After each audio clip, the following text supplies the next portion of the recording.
You find yourself adrift in a sea of confusion, silent battles raging within, as if the very essence of who you were has been swallowed by the chaos life thrusts upon you.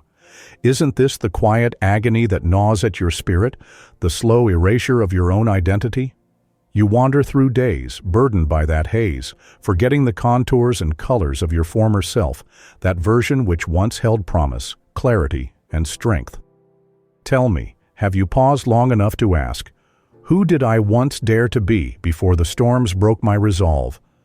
Wasn't that self, resilient and unbowed, the real you all along? Or have you been hoodwinked into believing the lie that you must reinvent entirely to heal or succeed? The truth, friend, dances just beyond the reach of fevered reinvention. It waits quietly for your memory to return. The world seduces you with its promise of total transformation, whispering sweet falsehoods that you must dismantle every corner to rebuild anew. Yet Franklin tells us, be at war with your vices, at peace with your neighbors, and let every new year find you a better man. You need not raise the foundations, you must simply clear the debris enough to see the sturdy beams beneath, beams laid down by your own hands long before the smoke settled. Your preservation lies not in wholesale change, but in retrieval, a reclamation of the self that was eclipsed but never extinguished. Like a garden overgrown, the soil beneath remains fertile, awaiting your careful tending rather than furious upheaval. This is not a call to inertia, but a call to memory. The sacred act of remembrance is the first rebellion against chaos. Comment 1. If you have felt lost in this fog, a stranger to your own reflection, or comment 0, if you stand firm in the clarity of your roots, yet understand the storm others face. And while you decide, do yourself the favor of subscribing and ringing the bell. Do not let these seeds of wisdom scatter to the wind unheeded. The harvest demands your attention. Consider now, the fool waits for time to sculpt his fate, yet the wise shape it with deliberate strokes. You are not your chaos. You are the artisan of your own history, holding brush and chisel, poised to reclaim your masterpiece. Franklin mused that he that is good for making excuses is seldom good for anything else. What excuse does your forgetfulness serve, if not to mask the courage required for resurrection? Recall, too, that lost time is never found again. It is not the moment to abandon your past, but to embrace it fiercely, to use it as leverage, to push forward, not halt your progress. So pause, breathe deep, in the quiet knowledge that the self you mourn never truly faded. You need only remember to awaken it. This journey back is no surrender, but an act of defiance against the erosion of self. It is the gentle but unstoppable return of a champion who has wandered, only to find their way by the stars of their own past. The path ahead is not paved with blank slates, but lit by the lanterns of who you were, guiding steady steps through the murk, toward a dawn where the mess is not oblivion, but the fertile ground of renewed purpose. Look closely, and you will see that the fiercest chains binding you are not forged by the outside world, but hammered from within your own mind. You tell yourself, I'm not ready yet, as if readiness were a distant shore to be washed ashore upon a wandering ship. But what is readiness but a mirage perpetuated to stall your voyage? It is the cunning excuse echoed in the halls of hesitation, cloaked in the false garments of prudence. This illusion that the right time must arrive is the most beguiling of sirens, singing lullabies of delay. You await this mythical hour, this perfect alignment of stars and circumstance, when all conditions are imagined to be flawless. Yet history knows no such hour. Jefferson did not wait for perfect freedom before drafting the Declaration. Columbus did not wait for calm seas before setting sail. Your own soul does not demand a flawless stage before it performs. You cling to motivation as if it were a lantern leading you out of darkness, yet motivation is a fickle firefly, glowing one moment and gone the next. To say you must be motivated is to wait for wind to fill your sails instead of hoisting them yourself. The paradox is this. The very belief that you need motivation to start is the chains that bind your hands. Not motivation, but action fosters motivation. A truth Franklin understood, for he never awaited inspiration, but acted in spite of it. Consider the mental labyrinth you navigate. the twisted corridors lined with mirrors reflecting back your fears, doubts, and worst judgments.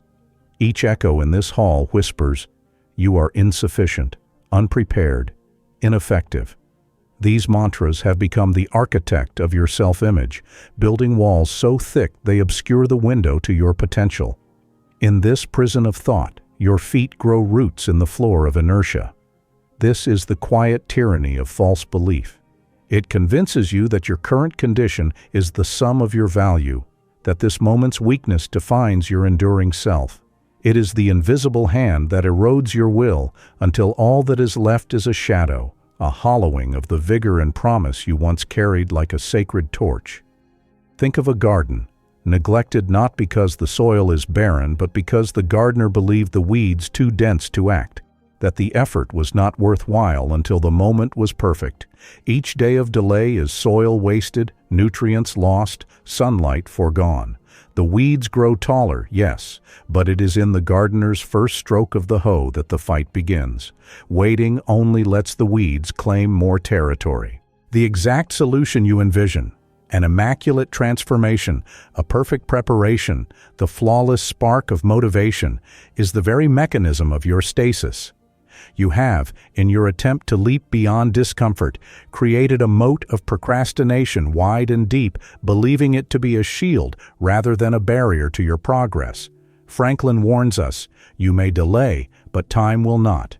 You have deceived yourself with the hope that the right feeling or moment will deliver you from this passivity, and in this deception lies the tragedy. You are not merely postponing tasks, but postponing your own flourishing. The hours lost in this mental quagmire stack like unpaid debts, accruing interest in regret and self-reproach. Yet you face a choice, to continue investing in these debts or to cash in the courage to act despite the absence of perfect conditions. Remember that every titan of history, every craftsman of change, has wrestled with the inertia you face now. Theirs was not a tale of perfect readiness, but of relentless persistence.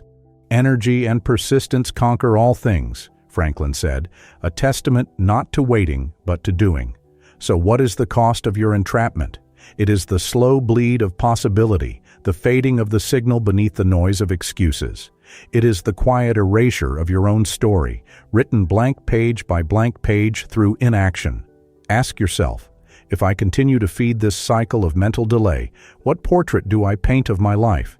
Is it one of the vanquished or the victor? Which legacy will you forsake while hiding behind the comfort of untruth? This discomfort you feel, the unrest fermenting beneath your skin, is not the enemy but the herald of change. It calls you not to craft a different self, but to remember and reclaim the one who refused to settle. You are no accident of circumstance. You are a portrait unfinished, still waiting for the brush strokes of resolute action. Bear this with you. The longer you wait for the tides to change, the more you become the driftwood, tossed by forces beyond your control. But when you stir, even ever so slightly, you shift the currents. The decisive acts of a single moment can dismantle the fortress of hesitation. So stand now at the brink of your own becoming, aware of the snare you've been caught in, and ready to step out, not into a new self entirely, but into the renewal of the self you nearly lost. Above all, remember, the enemy of progress is not failure, but the myth of the perfect beginning. In truth, you have been waiting to forget the lie that you must change everything to reclaim your life's page. You need only stop forgetting who you were before the mess swallowed your resolve. The rest is waiting. And in waiting, you pay a price that grows heavier with every breath not taken toward the light. You have been hosting ghosts in your own home, silent visitors cloaked in familiar disguises. Guilt sneaks in wearing the mask of responsibility, whispering that if you falter, you fail those you love, that if you step back, you abandon duty itself. Yet beneath this solemn guise lies a cunning thief, stealing your rest with the false chains of self-sacrifice, demanding penance for acts never truly yours to carry. You think this guilt guards honor, but it only defends your pain, trapping you in a prison of endless repayment. Fear does not stand at the door and knock. It moves in without invitation and begins rearranging your furniture, shifting your perspective until the world seems smaller, shriveled, and more brittle. It promises caution, safety, preservation. Yet this cautious watcher is a sly saboteur, convinced that risk holds only ruin. You believe you are protecting yourself, but you are just defending your shadow, the echo of a threat that has long passed. To see fear clearly is to see the napalm beneath the olive branch. Anxiety masquerades as perfectionism, a relentless overseer demanding immaculate control, convincing you that every misstep is catastrophe rooted in the fragile soil of your self-worth. But this tyrant's true aim is not order. It is control disguised as order. Keep you frozen in the cycle of endless preparation, forever chasing an unreachable horizon. You chase a ghost that never granted you permission to live free. People-pleasing, the consummate actor on your stage, wears the costume of love. It offers smiles and nods, applause, yet beneath the mask lies a subtle jailer binding your hands with strings of approval. It insists that your worth depends on the ease of others, and so you live small, bending your colors to fit the frame others have painted for you. You think you're loving others, but in truth, you have bartered away your own voice to the quiet tyranny of acceptance. Emotional reactivity parades as personality, a thunderous storm that claims origin in the self, but is really a puppet on wires pulled by past hurts and unchecked impulses. It roars, blusters, and demands attention, convincing you that it is the truest expression of who you are. Yet all the noise keeps you from the stillness beneath, where your genuine self sleeps quietly, waiting for permission to wake. You have grown used to these intruders, these unseen parasites that feed on your quiet moments, nesting in repetition, silence, and self-justification.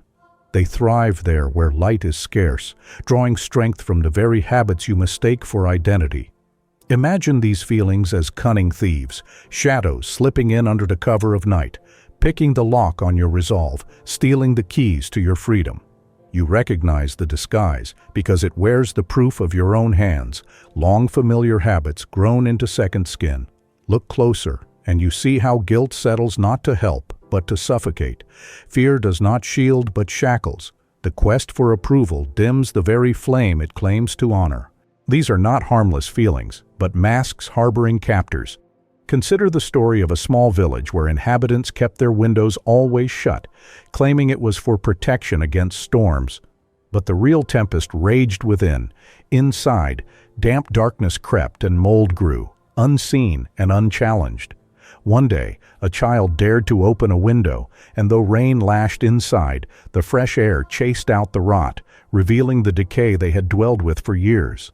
The child's courage was to face the mess, not to deny the storm, but to break the silence of the house.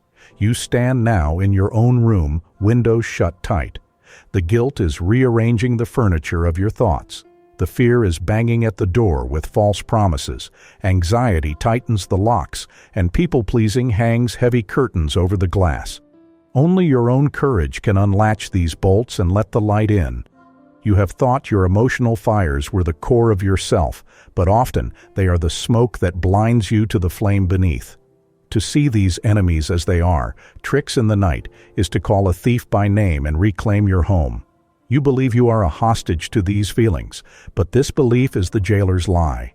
You did not invent these masks, but you can choose to tear them away, piece by piece, seeing the raw truth beneath, the vulnerability, the pain, the unmet need, and meet it with the strength of an honest gaze. Look in the mirror and confront the reflection unblurred by these masks. The hesitation that paralyzes you is not courage. The tears that flood you are not weakness.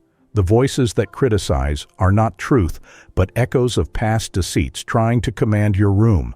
You think you're protecting yourself, but you're just defending your pain.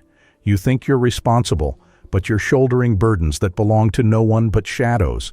You think you love others, but you are loving the approval that keeps you small. Benjamin Franklin said, "Lost time is never found again."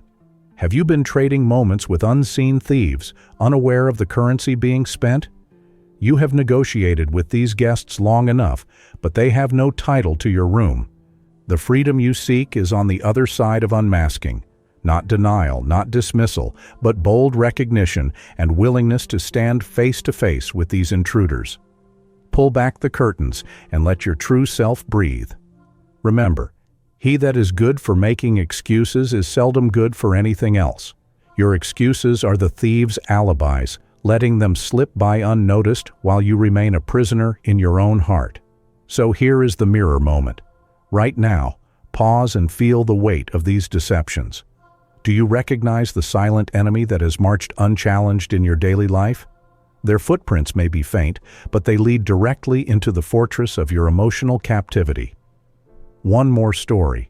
Imagine fear as a sly tenant who plants landmines beneath the floorboards after everyone else has left the house.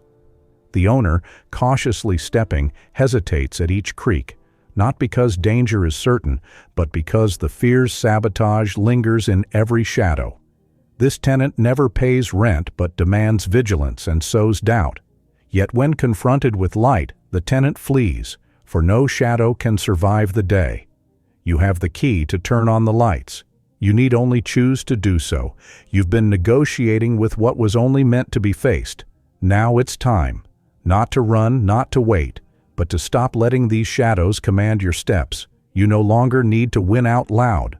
What once screamed has now dissolved into presence. In this quiet space, you find not silence as absence, but as fullness, a deep well that nourishes the roots of your being unseen beneath the soil of noise. Here, you do not strive to prove, to explain, to defend. You simply are, perfectly aligned with the pulse of your own essence. You have crossed the boundary from reaction to mastery, and in this passage, the tempest no longer commands your sails. No longer do you clutch at the fragments of your former self as if they were fragile relics.